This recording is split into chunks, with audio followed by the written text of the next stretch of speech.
បន្តជាហូរហែខ្មាស់គេទេដាក់សំណួរសួរខ្លួនអើយជីវិតនាងថ្ងៃណាភ្លឺស្វាងដូចគេទៅមិនចង់នៅ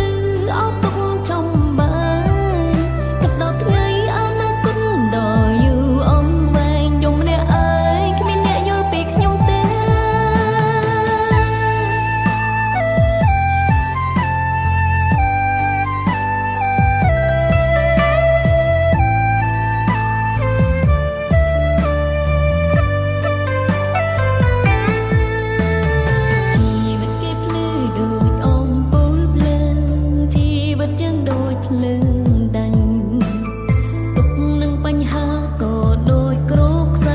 សម្រាប់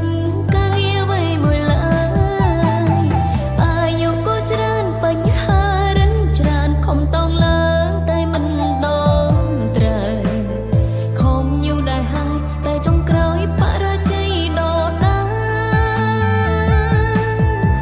ជីវិតនាងរកក្តីសុខមិនតន់ឃើញឡើយ20ជាងហើយមានដឹងខ្លួនទេ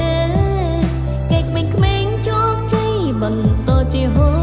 ខ្មាស់គេទេដាក់សំណួរសួរខ្លួនអើយជីវិតនាងថ្ងៃណាភ្លឺស្វាងដូចគេទៅមិនចង់នៅអោបទុកចំបាយគិតដល់ថ្ងៃអនាគតដ៏យូរអង្វែងយំម្នាក់អើយគ្មានអ្នកយល់ពីខ្ញុំទេជីវិតនាងរកក្តីសុខមិនតន់ឃើញឡើយ20ជាងហើយមានដឹងខ្លួនទេ